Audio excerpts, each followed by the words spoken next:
The Step Back is also brought to you by Spotify. On Spotify, you can listen to all of your favorite artists and podcasts in one place for free. You don't even need a premium account. Spotify has a huge catalog of podcasts on every topic, including the one you're listening to right now. On Spotify, you can follow your favorite podcasts so you never miss an episode, and premium users can download episodes to listen to offline wherever they are. You can also easily share what you're listening to with your friends on Instagram. If you haven't done so already, be sure to download the Spotify app and search for The Step Back, a Mavs podcast on Spotify, or browse podcasts in the Your Library tab. Also, make sure to follow us so you never miss an episode of The Step Back.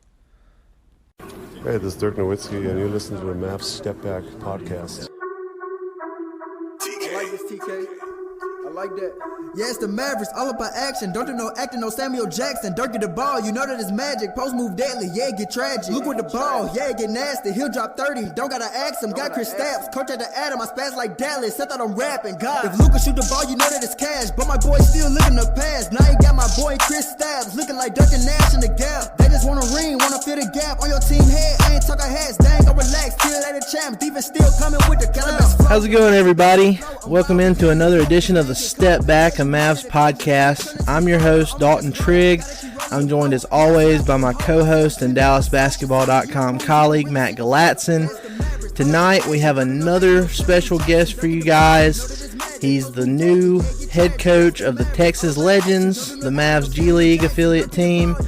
He's George Galanopoulos. George, how you doing? Doing really well. Appreciate you guys having me on. Absolutely. We're glad you took the time to come on with us tonight and talk about a lot of different, Mavs and Legends topics. But, Coach, before we get into all the player development stuff and talking about the Mavs and Legends relationship and all that, give our listeners just a little bit of background information on you and, your story and how you got to be where you're at now, which is the head coach of the Legends. Sure. Well, I'm from Buffalo Grove, Illinois, which is a suburb of Chicago, up north, about 40 minutes, and grew up there my entire life. Played basketball in high school, and I started coaching younger kids in high school, about 6th, 7th grade at AAU, and went to college at Indiana University, was the manager of the team there my junior year. Graduated and moved out to Bakersfield, California to work for the Bakersfield Jam, who are now the Northern Arizona Suns G League team. And I was there for 3 years, was an intern, worked up to assistant coach over the next couple of years. They wiped the staff clean my third year after the Phoenix Suns bought us, and they got a whole new staff. So I actually ventured out to New Zealand, was an assistant coach in the New Zealand NBL for their season, which goes from March until June, so kind of a different part of the basketball season.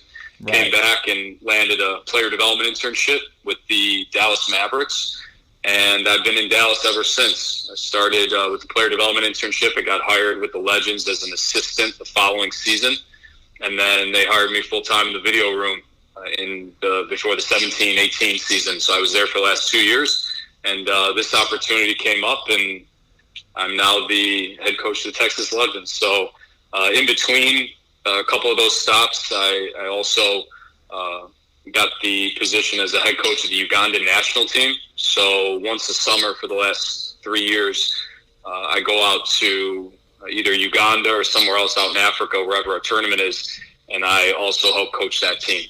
So right. It's been a wild ride, a lot of different stops in a lot of different places, but it's been an unbelievable journey and really, really gratifying. And I'm just really grateful to be in this position and talking here with you guys. Right. And I remember it was a little over a year ago. There was somebody, I can't remember off the top of my head, but there was an incredible piece written about you and your time as the Uganda national team head coach. It was a really, really nice piece. That's when I really first got started, knowing a little bit more about you and your role with the Legends and everything and the Mavs, and here we are. So yeah, I got to give a shout out to Jake Fisher, Sports Illustrated writer. He was the one that wrote that article. We met at Summer League, just having lunch at the same table, and just started talking a little bit, and just told him a little bit about my story. And he said he wanted to write a piece. So he's an incredible writer, really great person, and really grateful that he took interest in that, and I think he did a great job. Well, Coach, it sounds like you've been obviously a lot of different places, and I guess that's kind of the life of a coach. You're always going from job to job, where wherever the next opportunity lies. But I guess my question for you is, what's unique about coaching in the G League as opposed to the other stops where you've been along the way? And is there something more difficult about it with all the player turnover, or how's that? Yeah, so I think the first thing that comes to mind when talking about how unique the G League is compared to other leagues is first and foremost the roster turnover. With so many guys bouncing in and out, getting called up, guys submitting their names into the G League player pool halfway through the year because maybe they, stop playing overseas, then you're waiving players and you're signing players. There's just so much movement, not to mention all the assignment players from NBA teams, and two-way players now going back and forth. There's just so much movement that it's really, really difficult and an interesting challenge for a coach and a coaching staff to navigate all of the change and the roster turnover, and really trying to keep players focused on the cliche term, the process, right? Focusing on just the process of the day-to-day, getting better, and really focusing on what you need to do every day to get to where you want to go as an individual player within the umbrella and the system of the team and the NBA club. And it's difficult, but it's a great challenge. And I think, the other unique part about it is that at the end of the day, players along with staff want to be somewhere else, right? And not to the point where, they're ticked off every day that they're there. Sometimes that happens when guys are getting restless, but so many people are focused on either getting a better contract, right, or you're moving up to the big league club, that you're technically coaching guys that at the end of the day don't want to be there, or they want to be somewhere else. So again, as a coach, you just do your best to help these guys as much as you can every single day, to help them focus on the present moment and that day, and getting better at the things that they need to get better at to be where they want to be. So, it's easier said than done, obviously, but I think that's part of how unique the league is in those respects. And at the end of the day, it's great. You got guys that are there to get better at the end of the day. And I think it's really gratifying as a coach when you can be around good people, good staff, good players, high character guys that are just willing to work every single day. And the greatest thing about it is when you've worked with a guy every day for a number of months, even maybe a couple of years, that he stuck it out in the G League, and he finally gets that call up. He finally gets that call up for that big contract. And I've been really grateful to be a part of close to a dozen call-ups over my span of years in the G League, and dating back to Bakersfield, where it's just the greatest feeling in the world to see these guys achieve their dreams, and it's really, really cool. Yeah, and I mean the roster turnover, it's really not something I had thought much about until you mentioned it just then. So I can definitely see how that can be difficult for a coach, having to deal with new guys all the time. And I mean, really, even with the Mavs up until recently, it seemed like they had a bunch of roster turnover, over the last few years. And then this summer they finally have guys locked into long-term deals. So that'll be nice going forward for them. And we'll get into this a little bit later. We're going to talk about the unique bond between the Mavs and the Legends, and how that kind of makes it better for you and everybody else involved. But you talked about how it makes it easier coaching high character guys, and I mean I'd imagine that the Legends, they're basically run by Donnie Nelson, and Mark Cuban has his hands in that now too. So you have to think that they approach it the same way that they do with the Mavs, and wanting what they call our kind of guys. So I know that probably helps you out, and I know it helps the product on the floor too. But Coach, I'm gonna go into this one now. That the one and done NCAA rule has been talked about a lot. They're eventually going to go back to where kids can go straight from high school, or at least, that's what we think is going to happen in a couple years is, they'll be able to go straight from high school to the league again. But there's been some talk over the last year and a half about guys potentially choosing to go play in the G League versus playing in the NCAA for 1 year. I'm curious to get your thoughts on that, if you think it's a good idea. What benefits can playing in the G League give these guys versus going to college for 1 year when they know they're just going to go for that 1 year and bolt? I mean, what's your thoughts on this? Yeah, so it's a really interesting scenario, and just, at surface level, trying to put bias aside, being involved in the G League and the NBA, from a development standpoint, I think it'd be great for these players because what they're doing is right out of high school, they would be playing at a level that is just below the NBA. The game is played very similarly. It's arguably the second most talented and best league in the world. So they would get better, and there'd be a big learning curve. Obviously, you got the shot clock and the pace and just a different style of play. And I think it'd be great for the development as far as making that jump from high school to the G League, and then it would make it easier going from the G League to the NBA potentially the next year because you have a year under your belt of similar rules and style of play, and you're playing against high level talent. There's also a lot of things that go into it. When guys want to hire agents, for example, an agent might look at that opportunity similar to, a high-level draft pick playing in the combine. He might hurt his stock. Why try to hurt it and expose any sort of weakness at the next level playing for an entire year when he could just go to college, he could dominate, and then his draft stock is okay. Those are conversations that are had as well, and that agents and certain people influence whoever it is. Not naming names or saying anything. Those are just there's myriad situations and scenarios that are out there that you could say are beneficial for the player to do it, and that are not beneficial for their well-being. And there's a lot of people coming at them from different angles in regards to that. But just as a coach, looking at it surface level from a development standpoint, I think it could only be good for the players. Now, you might want to take into account too that the players want a college experience. The travel in the G League is not extravagant as a high-level D1 program. The facilities aren't as good.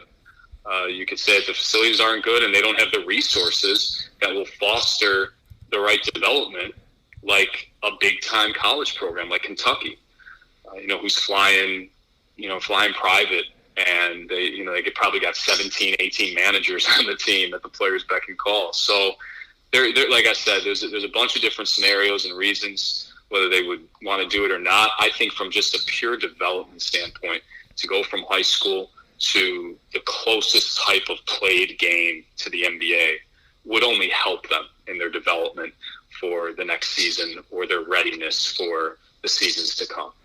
Yeah, I agree with that, and I think it's harder to, and I mean, I know a guy can dominate in college, and we can look at it and say, man, he's going to be great at the next level, but because the style of play is so different, you really just don't know until you get those guys with an NBA club and see how it works out. So I'm with you. I think from a pure development standpoint, it'd be a great idea for them to go to the G League, and because of the similar style of play. But a lot of good points there. And another one that also comes up is the money aspect. So we've seen a couple of guys choose to play overseas instead of going to the G League because they have better or more lucrative offers to go do that than to play in the G League too. So yeah, I mean, I've always been a fan of the idea for players to jump to either the G League or Europe. It's always been one of those things for me where you hate to see the player go to college for a semester, and then once it that first grading period is over. They really don't have anything to do but play basketball. They don't really have to keep up as much with everything. But and the development part also, I think being around real professional athletes and all that stuff is great for the younger guys. And speaking of development, Coach, one of the people that's or one of the players that's very intriguing to a lot of Mavs fans, especially, is Kostas Antetokounmpo. Obviously the younger brother of the Greek Freak, and I guess we're just wondering, what have you seen from him so far in your time as the coach, and what do you think we'll get to see from him this year in terms of maybe getting up to the big league or something like that?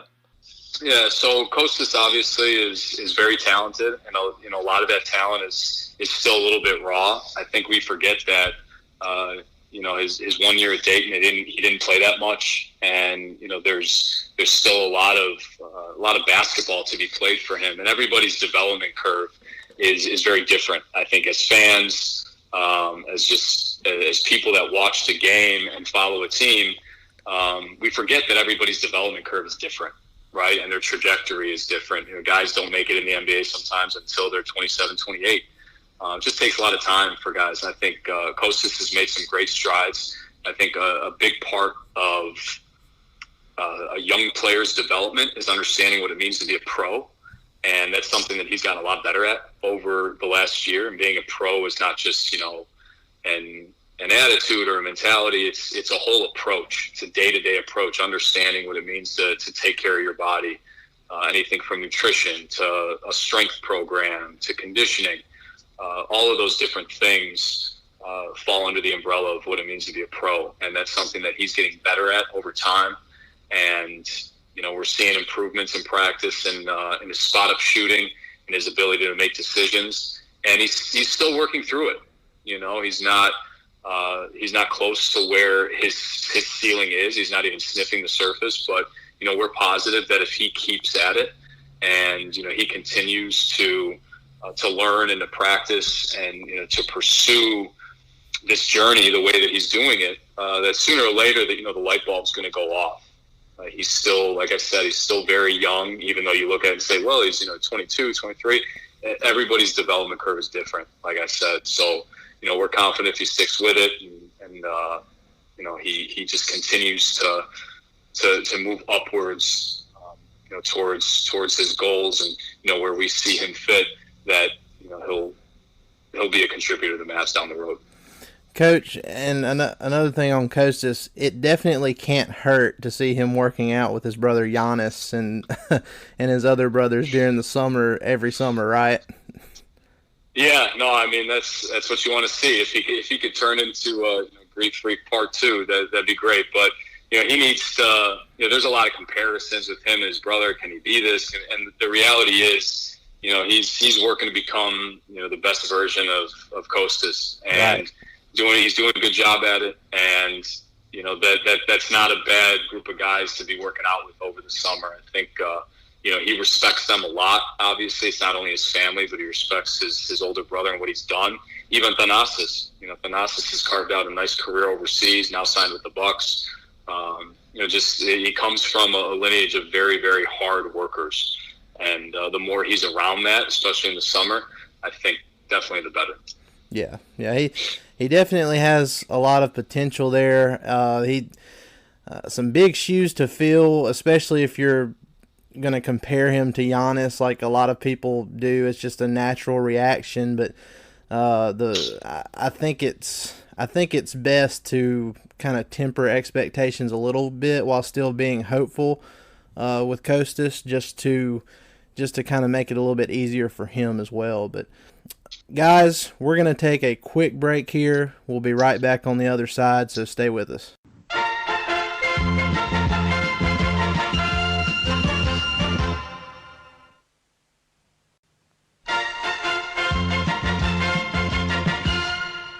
All right, guys, we're back. We still have Coach Galanopoulos here with us. Coach, we're gonna pick back up with the player development stuff, and get your thoughts on a couple of guys. And as I was watching Summer League this year, one of the standouts in my eyes was Josh Reaves from Penn State. He signed one of those Exhibit 10 contracts with the Mavs.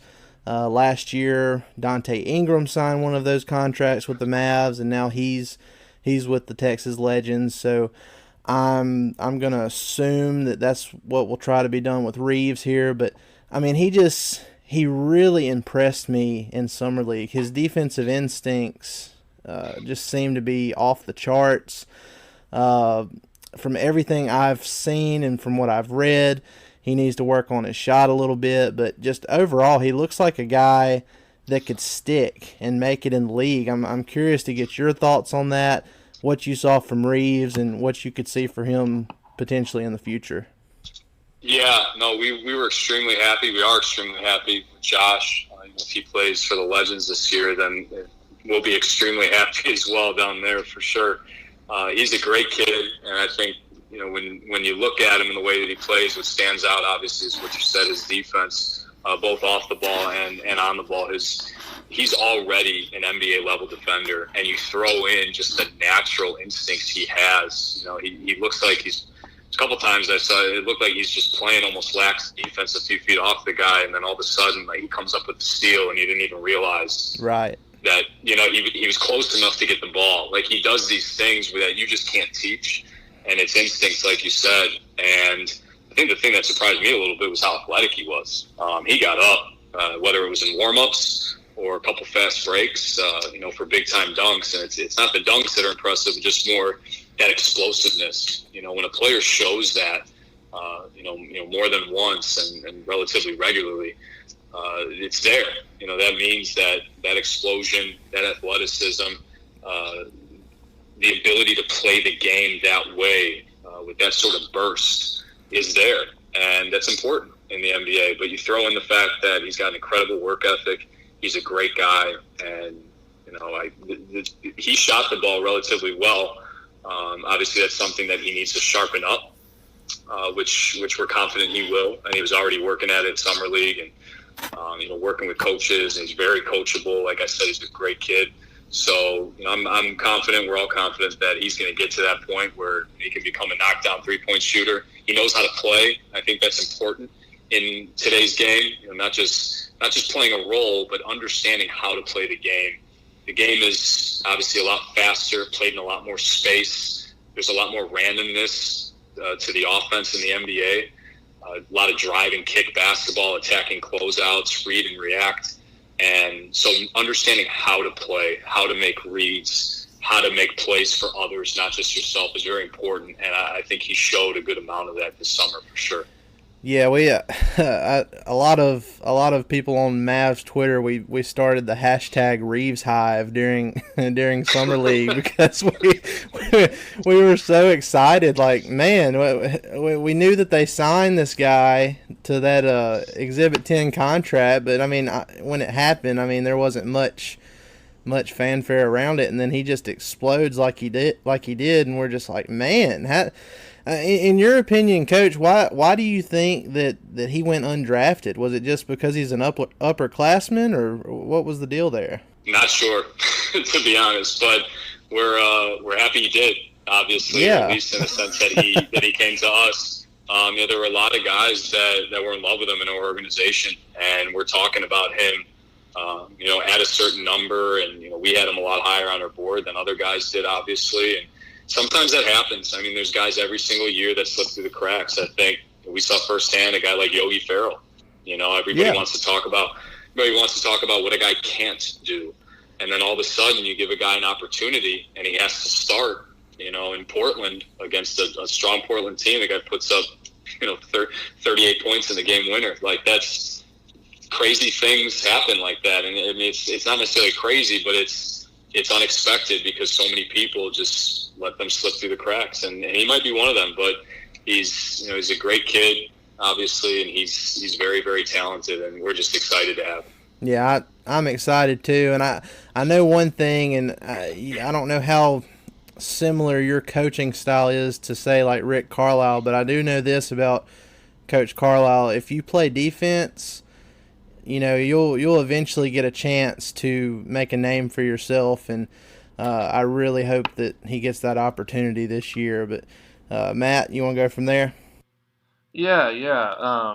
So obviously, speaking of Rick Carlisle, there's a great relationship between the Mavericks and the Legends. I mean, obviously, Donnie Nelson is the grand poobah of the whole thing, and we mentioned Mark Cuban, and Eddie Nahara was a coach there for a while, and there's obviously great things going on in both places. I mean, I was actually an intern with the Legends myself for a little while there a few years ago, and I got to see kind of the inner workings of how the place is run, and it's really impressive. So I guess what one of the things we wanted to get your opinion on is what makes that relationship so special between the Mavericks and the Legends, and everything they've got going on in Frisco and all that. Yeah, so obviously at surface level, just the fact that Donnie Nelson had been so involved for so long, continues to be involved. Now Mark Cuban is involved in it as well. Al Whitley, who's a longtime Maverick, now has a front office role, a dual role where he's overseeing the Legends as well. Myself, who has experience with the Mavericks, now is back with the Legends, and there's a number of other people over the last 3-4 years that have had experience with the Legends and worked with the Mavericks as well, vice versa.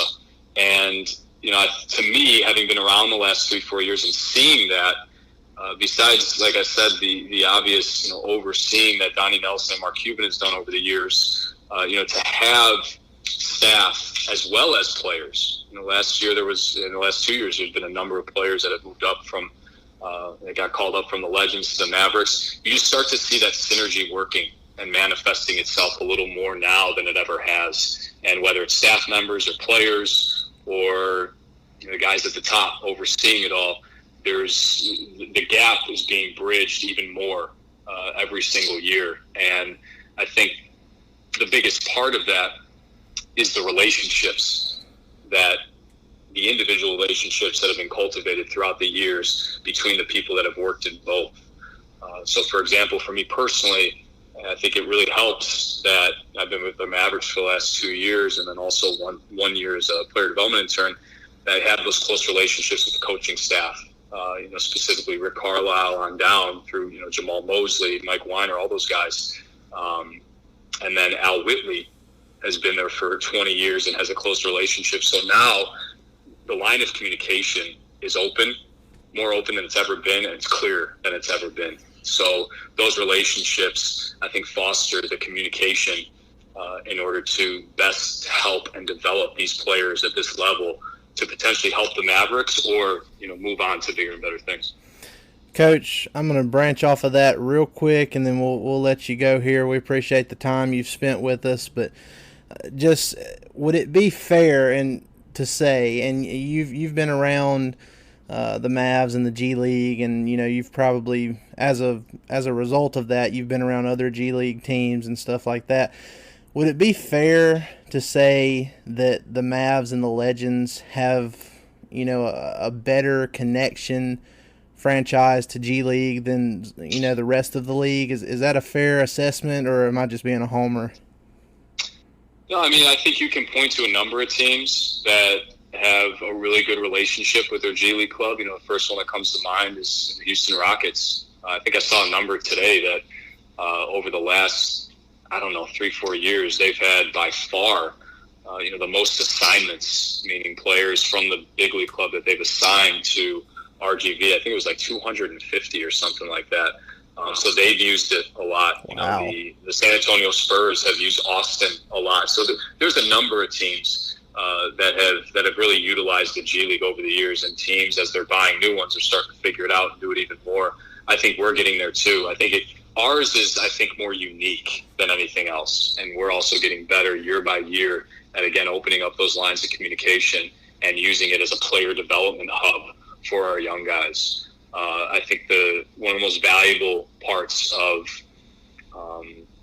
this G League situation is the proximity. Just being 25, 30 minutes north is something that a lot of teams don't have.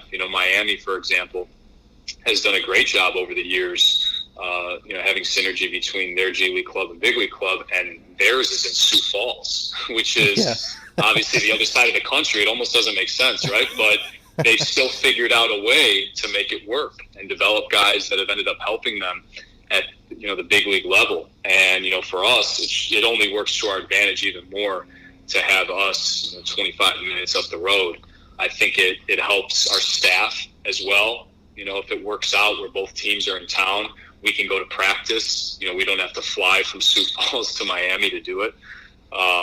So I think those are some of the benefits that we're starting to realize and are becoming more clear, and that we're trying to take advantage of as much as possible, and started to over the last few years. So it's only been getting better, and we're very excited, for new beginnings this year, and just continuing, the tradition of developing staff, developing players, and ultimately trying to help the Mavericks win basketball games.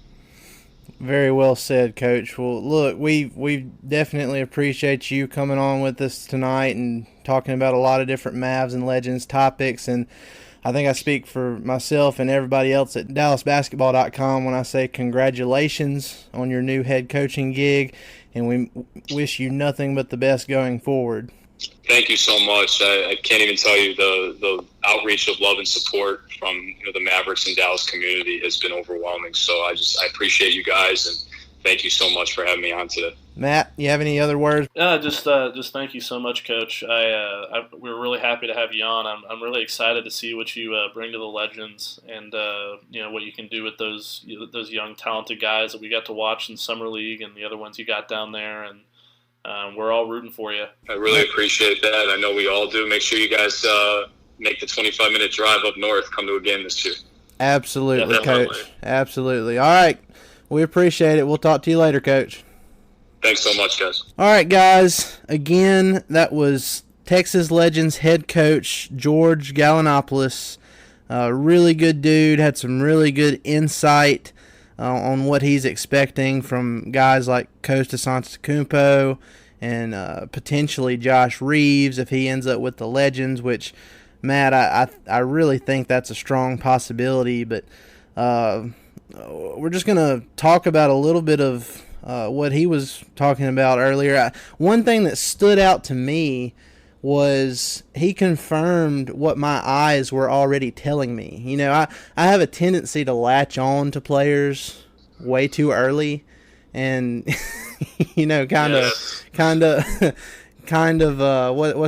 the word here? I kind of elevate expectations for said players, but he said that Josh Reaves is already an NBA level defender, and that made me so happy to hear because it's just obvious. It looked like he was playing cornerback sometimes during summer league. So he's got it. He's ready to go. Yeah, I didn't really watch a lot of summer league this year, but from what I heard and what the little that I did see, he seems like he would be a great addition to the Legends and eventually, hopefully, the Mavericks. Hey, if like you were saying earlier, if he's that good of a defender, Rick Carlisle likely give him a chance. So yeah, he'll get a shot. And speaking of Carlisle, I haven't obviously watched a lot of film on Coach Galanopoulos because the Uganda isn't exactly easy to get a hold of their film, but I kind of wonder how his coaching style is going to differ from Rick Carlisle in the sense that they try to run the same sort of system, at least offensively, I would think. Up in Frisco, so when the players do make the transition, it's easier for them. But I don't know. I'll be interested to see. I'm gonna go to a couple of games this year, I think, up there because they're really fun, and I'll get to see how he is cultivating and developing that roster. It should be pretty interesting. Yeah, and speaking of coaching styles, and we've congratulated Coach Galanopoulos for making his way into the Legends head coaching role, but I think we should take a second to congratulate Bob McKinnon too. For what he did with the Legends for a long time down there. Very respected G League coach, and I don't know if his contract expired. I don't know if he's going to retire, if he's going to pursue another head coaching job in the G League or what's going on there. But he did a great job while he was there. Yeah, the Legends were always one of the top G League teams. Pierre Jackson had a hand in that as well, and Pierre Jackson, man. So he ran a great little. I don't want to call it a program because that sounds kind of collegey, but that's basically what it is. He did a great job, and sounds like he's passing the torch off to a really worthy successor. Well, look, I think Josh Reaves, going back to Reaves, because I can't get Reaves Hive out of my head. He's your new baby. It's fine. Yeah, I mean, since we've already established Justin Jackson as a starter, I don't have to keep harping on him too much. But by the way, guys, we're gonna have Justin Jackson on the step back. I think it's like the second week of August. So that's something for you guys to look forward to. Yeah, and if he comes out next season and just kicks ass, then you'll have a lot of Twitter bullets to fling around, and it'll be very interesting. Oh, my told you so game is going to be on 100 emoji if that happens. It's because you look at the guy's number. I just put out a piece on DallasBasketball.com. I talked to Cuban about it.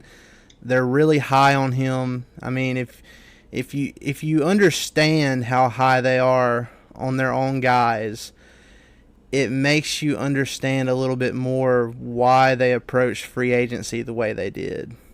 Okay, hold on. I agree. Whether or not they're right is another story. Oh, no. The way they approach free agency, I absolutely do not agree with. I think they missed a lot of really good opportunities. I'm just saying their lack of aggressiveness was probably because of, how much they believed in their own guys that they have. They weren't going to, that's why they went out and offered Danny Green a 3-year, $36 million contract. They weren't going to grossly overpay him because they didn't feel like they were desperate. So that's all I'm saying. That now, whether or not that's how they should have played it is a completely different story, but I think that's why they played it the way they did. So yeah, we could do like a whole nother hour-long podcast on that. But, but yeah, I got off on Justin Jackson there, but my whole point with Reaves was, from what I saw in Summer League, he looks like he's an NBA player. Coach Galanopoulos confirmed that he's already NBA-level defender, but needs to work on his shot. So, I mean, you never know. I mean, he might be in a situation this year like what Coach was talking about with Yogi Ferrell a few years back, get his shot and just, stick from there. So we'll see. We'll see how it goes. Coach had a lot of good things to say about Kostas as well. Really good guess. But, Matt, we'll take off here. And before we do, though, you want to tell everybody about the event that's happening at Fish's Maverick Bar? Yes, sadly, I will not be there. I can't be there either, guys. I'm really, really sorry about that. Until we schedule one of these things on a Saturday, and it give me like a month's heads up to plan to make my 7-hour drive out. I don't know. It's going to be hard for me to make it, but yeah. Well, we'll both be there in spirit. Yeah. I'm actually currently in Austin with my family for my dad's birthday and my birthday as well. Happy birthday to me. Thank you. You can send donations to our Patreon. Happy birthday, Matt. But yeah, it's going to be great. It's going to be a lot like the thing we had at Petticolas. If you went to that, Skin and Fish and Chris Arnold and a whole bunch of other Mavs, personalities will be there. It's going to be great, and there's more than just beer. For those of you who drink more than just beer, they've got great food. They've got great liquor. It's a real sports bar. And do they have really balconies, cool, Matt? I don't know, but they better. Because my dad got me a bottle of True Blue for. I saw that. For I was so jealous, and it is so good. I was very jealous. I might bring it home. But yeah, so anyway, it's going to be great. Everybody should head out there. Fish and Skin will be rocking some special attire as well. I'll let Dalton tell you all about that, but it should be a great time. Yeah, guys, the beautiful kind of aqua blue T-shirts that will have Matt and I's beautiful faces on it. That's what you'll see Fish and Skin wearing tomorrow.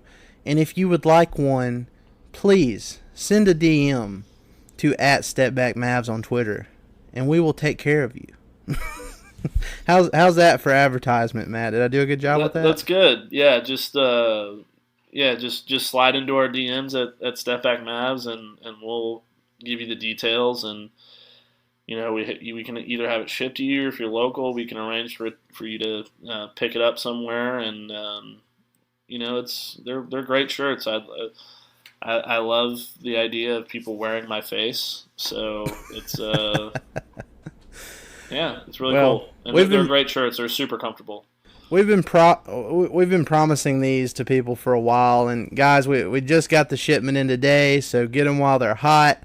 But again, you'll get your first real life look at those shirts if you go to the Maverick Bar tomorrow night. So, as if there wasn't already enough draw, you get to see our T-shirts. Yeah, they definitely don't go for Fish and Skin and the music and food and all that. Go for the Step Back T-shirts. That's what you need to go to the Maverick Bar for. But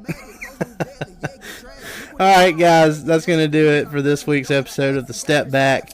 Again, just make sure you like, rate, and subscribe to the pod if you haven't already. If you want a T-shirt, hit us up. We will hook you up. And have a great weekend, guys. On your team head, I ain't talking heads, dang, go relax, still at the champ, defense still coming with the Galanopoulos flow, the man's the best on the flow, I'm wild, but yeah, I'm the GOAT, this game get cold, yeah, you might need a coach, your friends turn into your foe, but I'ma just roll, gotta keep rolling your boat, yeah, I swear I give them hope, I say I'm cleaner than the soap, this time of year proves who will really sink or float, for yeah, real. It's the Mavericks, all about action, don't do no acting, no Samuel Jackson, Dirk at the ball, you know that it's magic, post move deadly, yeah, get tragic, yeah, it's the Mavericks, all about action, don't do no acting, no Samuel Jackson, Dirk at the ball, you know that it's magic, post move deadly, yeah, get tragic. In this game, it's a lot of grit, you know what I'm saying? Proves who has integrity. Late nights, early mornings, but we all want the trophy at the end of the day. And that's the beauty of this game, because at the end of the day, only the real gonna float, man, for real. You either sink or you float, only the real gonna float.